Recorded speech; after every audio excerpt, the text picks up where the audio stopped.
آواز کرنے لگی. یہ بڑا پریشان پاگلوں کی طرح جو ہے اپنے آپ کو لوٹ پوٹ کرتا, اچھلتا کودتا, لیکن سکون نہیں ملتا. جب اس نے جوتا مارا اپنے سر پر تو سکون ملا, ایک لمحے کے لیے راحت ملی. جوتا جب اس نے مارا اپنے سر پر, ایک لمحے کے لیے اسے سکون ملا. اب اس نے کیا کیا, اپنے سارے درباریوں کو بلایا, جوتا مارو میرے سر پر, جوتا مارو میرے سر پر.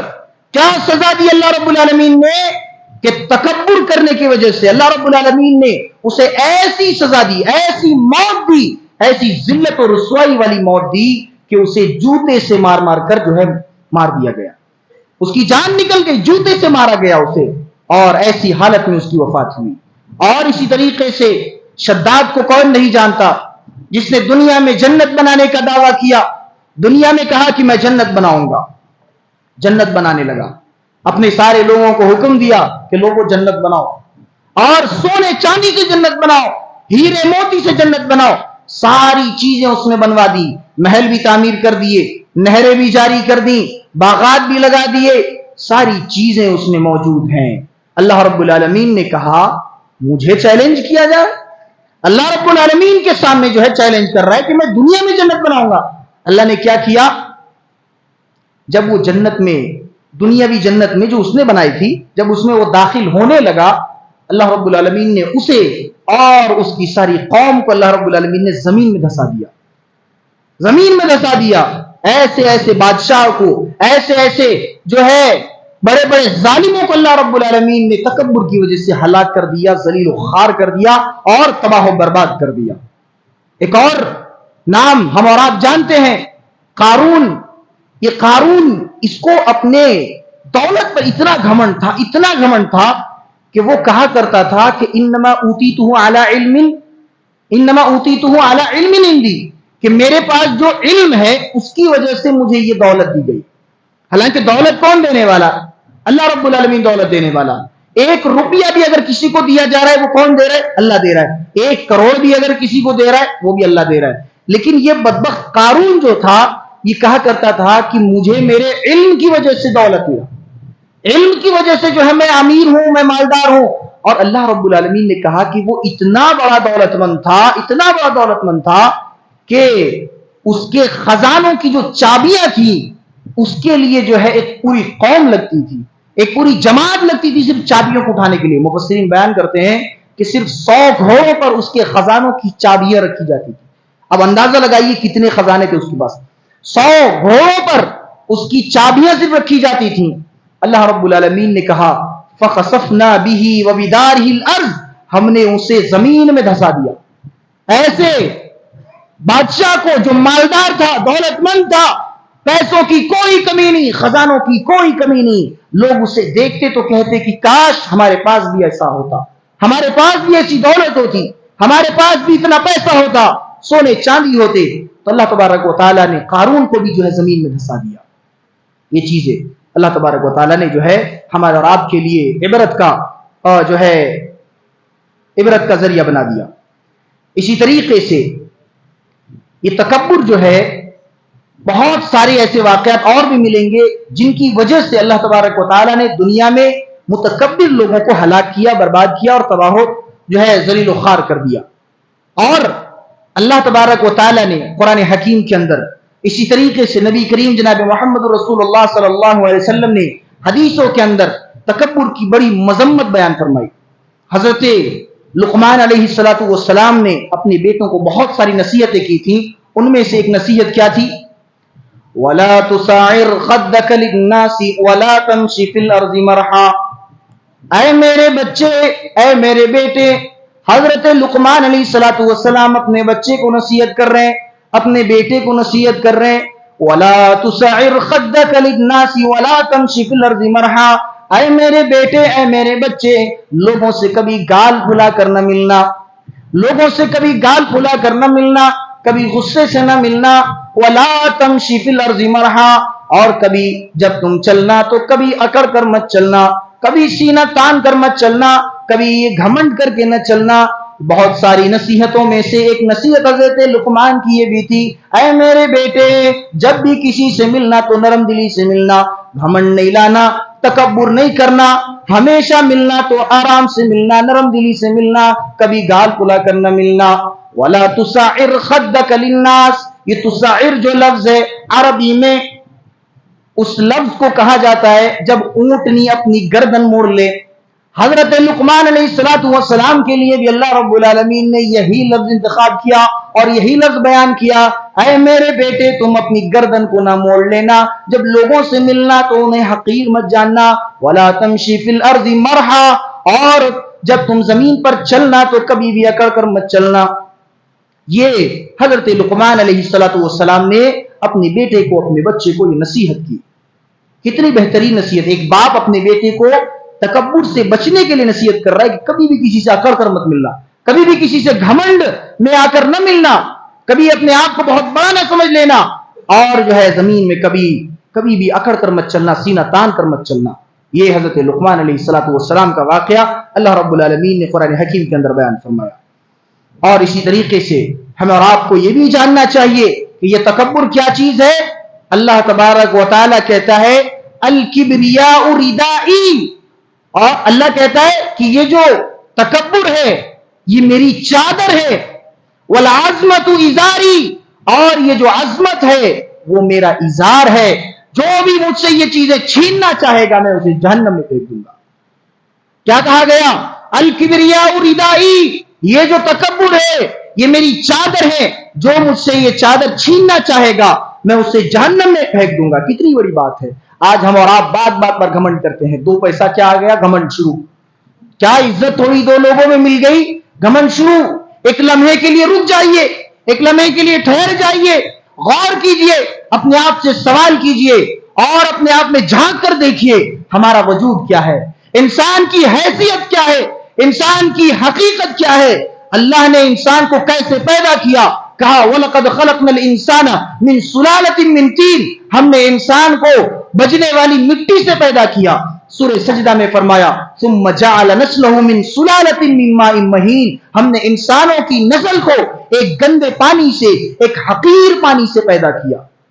یہ ہے انسان کی اوقات، یہ ہے انسان کی حیثیت، انسان کے وجود کی حقیقت یہ ہے کہ انسان کو ایک گندے پانی سے پیدا کیا گیا، ایک حقیر نطفے سے پیدا کیا گیا، اور انسان آج اسی نطفے پر اکڑتا ہے، اسی نطفے پر گھمنڈ کرتا ہے کہ میں بہت بڑا بن گیا۔ زندگی کا پہلا مرحلہ ہی پیدائش ہے، اور پیدائش میں ہماری حالت یہ ہے کہ اللہ رب العالمین نے کہا کہ ہم نے تمہیں ایک حقیر نطفے سے پیدا کیا۔ کس بات کا گھمنڈ ہے؟ کس بات کا گھمنڈ؟ جب ایک حقیر نطفے سے بنایا گیا، ایک حقیر پانی سے، گندے پانی سے پیدا کیا گیا، کس بات کا گھمنڈ ہے ہمارا آپ کو؟ یہ تو پیدائش ہے۔ موت کی طرف آئیے، جب انسان مر جاتا ہے اللہ رب العالمین نے اسے کتنا بے بس کر دیا، اسے کتنا لاچار کر دیا کہ وہ قبر تک جانے کے لیے بھی 4 کندھوں کا محتاج ہے، قبر تک اترنے کے لیے بھی 4 کندھوں کا وہ محتاج ہو جاتا ہے۔ آدمی، آپ نے کبھی کسی کو یہ نہیں سنا ہوگا، کبھی کسی کو یہ نہیں سنا ہوگا کہ بہت سے بڑے سے بڑا آدمی بھی جب خود مرتا ہے تو وہ قبر میں خود اتر جاتا ہے، یا وہ اپنے آپ کو خود غسل دے لیتا ہے، یا وہ اپنے آپ کو خود کفن پہنا لیتا ہے۔ نہیں، بلکہ اللہ رب العالمین نے ایسا نظام بنا دیا، اللہ رب العالمین نے ایسا سسٹم بنا دیا کہ جب آدمی مر جاتا ہے تو وہ 4 کندھوں کا محتاج ہو جاتا ہے، نہ وہ خود سے غسل کر سکتا، غسل کرنے کے لیے بھی اس کے آدمی ہے، نہ وہ خود سے کفن پہن سکتا، کفن پہنانے کے لیے بھی وہ لوگوں کا محتاج ہے، قبر میں بھی خود اتر نہیں سکتا، 4 لوگ مل کر کے اسے جب تک نہ اتاریں گے وہ خود بھی نہیں اتر سکتا۔ اے انسان تیری کیا اوقات ہے، اے انسان تیری کیا بساط ہے، تو ان چھوٹی چھوٹی چیزوں میں جو اکڑنے لگتا ہے، تیری کیا اوقات ہے۔ اللہ نے تجھے حقیر پانی سے پیدا کیا، اور جب تیری موت ہوئی، جب تیری وفات کا وقت قریب آیا تو اتنا لاچار، اتنا مجبور، اتنا بے بس ہو گیا کہ تو اپنی قبر تک بھی خود نہیں جا سکتا۔ تو آج ہم اور آپ جس چیز پر اکڑ رہے ہیں، جس چیز کو لے کر کے بیٹھے ہیں کہ ہم جو ہیں بڑے پیسے والے، ہم دولت والے، یہ ہے انسان کی اوقات کہ اس کی پیدائش کا بھی تذکرہ اللہ نے کیا تو ایسے کیا کہ ہم نے تمہیں کیسے پانی سے پیدا کیا، ایک حقیر پانی سے پیدا کیا، اور جب تم مرو گے تو تمہاری موت میں ہم نے تمہیں اتنا بے بس کر دیا اور اتنا لاچار بنا دیا کہ تم خود سے بھی قبر میں نہیں جا سکتے۔ تو اللہ تبارک و تعالیٰ نے ان ساری چیزوں کو بیان کیا۔ آئیے ایک اور چیز کو دیکھ لیتے ہیں کہ تکبر ہمارا اور آپ کے اندر سے ختم کب ہوگی؟ جب ہم اپنے اندر عاجزی پیدا کریں، انکساری پیدا کریں۔ اور یہ عاجزی و انکساری کیا چیز ہے؟ کہ آدمی اپنے آپ کو کبھی بھی بڑا نہ سمجھے، کبھی بھی وہ اپنے آپ کو کسی بھی اعتبار سے دوسروں سے بڑا نہ سمجھے کہ میں علم کے اعتبار سے بہت بڑا ہوں۔ نہیں، اللہ رب العالمین نے پیدا کیا ہے، اللہ کی زندگی دی ہوئی ہے، اس زندگی میں کیسا کرنا؟ سارے لوگوں کو ایک دن مر کر کے چلے جانا ہے، اس میں کون سا گھمنڈ، کون سا تکبر؟ تو سب سے پہلے اگر گھمنڈ کو ختم کرنا ہے، تکبر کو ختم کرنا ہے، تو انسان کو اپنے اندر عاجزی اور انکساری پیدا کرنا ہوگا۔ اور عاجزی اور انکساری کیسے پیدا کریں گے؟ ہمیں اور آپ کو سب سے پہلے اس کے تعلق سے جاننا ہوگا کہ عاجزی اور انکساری کی فضیلت کیا ہے۔ اللہ کے رسول صلی اللہ علیہ وسلم فرماتے ہیں کہ ما تواضع احد للہ الا رفعہ اللہ۔ یہ عاجزی کی فضیلت بیان کرتے ہوئے کہا کہ ایک آدمی اگر تکبر کرتا ہے وہ دنیا میں ذلیل ہو جاتا ہے۔ آپ دیکھیں یہ تو ساری اللہ رب العالمین نے عبرت کے لیے یہ واقعات بیان کر دیے۔ آج ہمارے اور آپ کے سماج میں بھی جو رہنے والے لوگ ہیں، اگر اس کے اندر تکبر ہے کسی کے اندر، تو ہم اور آپ خود اس کی عزت نہیں کرتے۔ یہ ایک اٹل حقیقت ہے کہ ہم اس کی عزت نہیں کرتے جس کے اندر تکبر ہے۔ لیکن جس کے اندر تواضع ہے، انکساری ہے، عاجزی ہے، اللہ کے رسول فرماتے ہیں کہ الا رفعہ اللہ، کہ جو آدمی عاجزی اختیار کرتا ہے، جو آدمی تواضع اور انکساری اختیار کرتا ہے، اللہ رب العالمین اس کے درجات کو بلند کر دیتا ہے۔ آدمی نیچا اگر ہوتا ہے، اللہ اسے خود بخود اٹھاتا ہے۔ آدمی اگر اٹھنا چاہے، اللہ اسے نیچے گرا دیتا ہے۔ تو جو آدمی خود کو نیچا ثابت کرنا چاہے، اپنے آپ کو بڑا نہ کہے، اللہ رب العالمین کے نزدیک اس کا مقام، اس کا مرتبہ اور اس کا رتبہ بہت بلند ہو جاتا ہے۔ الا رفعہ اللہ، اللہ رب العالمین اس کے مقام کو بلند کر دیتا ہے۔ اسی طریقے سے ایک حدیث میں آتا ہے، بڑی مشہور حدیث، صحیح مسلم شریف کی حدیث ہے، اللہ کے رسول صلی اللہ علیہ وسلم فرماتے ہیں سبعۃ یظلھم اللہ فی ظلہ یوم لا ظل الا ظلہ۔ کل قیامت کے دن آدمی پریشان حال ہوگا، آدمی نفسی نفسی کے عالم میں مبتلا ہوگا۔ یوم لا ینفع مال ولا بنون، نہ اس دن باپ بیٹے کے کام آئے گا، نہ بیٹا باپ کے کام آئے گا۔ ایسی حالت میں اللہ رب العالمین جو ہے 7 قسم کے لوگوں کو اپنے عرش کا سایہ نصیب فرمائے گا، اور ان میں سے ایک آدمی وہ ہوگا ورجل ذکر اللہ خالیا ففاضت عیناہ، کہ وہ آدمی جو تنہائی میں ہے اور اپنے آنکھوں سے اللہ کے ڈر سے آنسو نکال رہا ہے۔ یہی عاجزی ہے میرے بھائیوں۔ عاجزی اور انکساری کیا ہے؟ کہ آدمی اپنا دل نرم کر لے۔ جب انسان کا دل نرم ہے، جب انسان کا دل جو ہے پگھلا ہوا ہے، انسان جو ہے نرم دلی کے ساتھ لوگوں سے ملتا ہے، تو وہ کبھی بھی اپنے آپ کو بڑا نہیں سمجھتا، وہ کبھی بھی اپنے آپ کو جو ہے بہت ہی اعلیٰ اور معزز نہیں سمجھتا، بلکہ ایک آدمی جو عاجزی ہے، جو عاجزی اختیار کرتا ہے، جو انکساری اختیار کرتا ہے، اس کا اتنا بڑا مقام، اتنا بڑا مرتبہ کہ کل قیامت کے دن اللہ رب العالمین اسے اپنے عرش کا سایہ نصیب فرمائے گا۔ ورجل ذکر اللہ خالیا ففاضت عیناہ، جس کی آنکھوں سے آنسو نکل پڑے۔ اگر آدمی کا دل نرم نہیں ہے، آدمی گھمنڈ میں مبتلا ہے، اس کے سامنے چاہے کسی کی بھی وفات ہو جائے، اس کے سامنے کسی کا بھی حادثہ ہو جائے، اس کے سامنے کوئی کتنا بھی پریشان کیوں نہ ہو جائے، اس کے سامنے کوئی کتنا ہی نہ رونے لگ جائے، لیکن اس کے دل میں ذرہ برابر بھی فرق نہیں پڑے گا، کیونکہ وہ آدمی گھمنڈی ہے، وہ تکبر کرتا ہے۔ اور جس کے دل میں تکبر ہے، گھمنڈ ہے، اس کا دل سخت ہے، اور جس کا دل سخت ہے وہ کبھی کسی کے دکھوں میں شامل نہیں ہوتا، کبھی کسی کے پریشانیوں میں شامل نہیں ہوتا، وہ کبھی کسی کی تکلیفوں میں جو شامل نہیں ہوتا، اور اس کی تکلیف کو اپنی تکلیف نہیں سمجھتا۔ یہ ایک گھمنڈی اور تکبر جو ہے کرنے والے آدمی کی مثال ہے۔ لیکن جس آدمی کے دل میں عاجزی ہے، انکساری ہے، اس کے دل سے، اس کے آنکھوں سے اللہ رب العالمین کے خوف سے آنسو بہ پڑیں گے، اور اس آنسو کی اہمیت، یعنی اس عاجزی کی، اس انکساری کی، خاکساری کی اہمیت اللہ رب العالمین کے نزدیک اتنی زیادہ ہے کہ اللہ تبارک و تعالی کل قیامت کے دن ایسے بندوں کو اپنے عرش کا سایہ نصیب فرمائے گا۔ اور ایسے دن جس دن اس عرش کے سائے کے علاوہ دوسرا کوئی بھی سایہ نہیں ہوگا۔ تو یہ ساری چیزیں ہیں میرے بھائیوں، آج ہمارے اور آپ کے اندر جو تکبر ہے، جو گھمنڈ ہے، ان ساری چیزوں کو ہمیں اور آپ کو ختم کرنا ہوگا۔ پہلے ہمیں سوچنا ہوگا کہ ہماری جو زندگی ہے وہ کیسے شروع ہوئی اور ہماری زندگی کا جو اختتام ہے وہ کیسے ہو رہا ہے. ہم دونوں ہی اعتبار سے لاچار، دونوں ہی اعتبار سے مجبور. ہماری پیدائش جب ہوتی ہے ہم مجبور ہوتے ہیں، نہ ہم خود چل سکتے ہیں نہ ہم خود کپڑا پہن سکتے ہیں. ایک انسان کی حیثیت اتنی ہے کہ وہ اس دنیا میں ننگا آتا ہے، اس دنیا میں وہ ننگا آتا ہے اور ایک کپڑا لپیٹ کر کے وہ جاتا ہے. اس کی ساری مال و دولت، اس کے سارے زمین جائیداد، اس کے سارے رشتے ناتے، اس کے سارے خاندان، حسب و نسب، ساری کی ساری چیزیں دھری کی دھری رہ جاتی ہیں. انسان اگر ساتھ میں لے کر جاتا ہے تو ایک کفن کو لے کر جاتا ہے اور اپنے اعمال کو لے کر جاتا ہے. اس کے علاوہ انسان کی کوئی اوقات نہیں، اس کے علاوہ انسان کی کوئی حیثیت نہیں، کوئی وقت نہیں، کوئی بساط نہیں. انسان کس چیز پر تکبر کرتا ہے اور انسان تکبر میں اتنا زیادہ ڈوب جاتا ہے، اتنا زیادہ مبتلا ہو جاتا ہے کہ وہ اللہ رب العالمین سے غافل ہو جاتا ہے. اللہ نے فرمایا کہ ما غرک بربک الکریم، اے لوگوں تمہیں اللہ رب العالمین سے کس چیز نے غافل کر دیا؟ تکبر میں تم اتنا آگے بڑھ گئے، تم حسد میں اتنا آگے بڑھ گئے، تم گھمنڈ میں اتنا آگے بڑھ گئے کہ تم اللہ رب العالمین کے ذکر سے غافل ہو گئے. الذی خلقک فسواک فعدلک، اسی نے تمہیں پیدا کیا، اسی نے تمہیں پیدا کیا. کیا تم نے اپنے ہاتھوں کو خود سے بنا لیا؟ یہ جو تمہاری شکل و صورت ہے جس پر تم گھمنڈ کرتے ہو، جس پر تمہیں بڑا ناز ہے، یہ شکل و صورت کیا تم نے بنائی؟ یہ آنکھیں جو خوبصورت دکھتی ہیں، یہ آنکھیں کیا تم نے خود سے بنا لی؟ یہ ہاتھ جو تم استعمال کرتے ہو، ان ہاتھوں پر جو تم فخر کرتے ہو، تمہارے بازوؤں میں طاقت ہے، تمہارے بازوؤں میں توانائی ہے، یہ توانائی، یہ طاقت، یہ تندرستی کس نے دی؟ اللہ رب العالمین نے دی. تو اللہ کی نعمتوں کو پا کر کے اسی کی نعمتوں پر ناشکری کرنا، اسی کی نعمتوں پر تکبر کرنا، اسی کی نعمتوں پر گھمنڈ کرنا، یہ کہاں کا جو ہے فلسفہ ہے اور یہ کہاں کا منطق ہے؟ تو میرے بھائیوں، ہمیں اور آپ کو ان ساری چیزوں کو سمجھنا پڑے گا، ان ساری چیزوں پر غور کرنا پڑے گا. اپنے اندر سے تکبر کو ختم کرنا ہوگا اور اپنے اندر عاجزی اور انکساری پیدا کرنا ہوگا. آئیے اللہ رب العالمین سے دعا کرتے ہیں کہ بارے اللہ ہم تمام لوگوں کو کئی سنی باتوں کو سمجھنے اور ان پر صحیح عمل کرنے کی توفیق عطا فرما.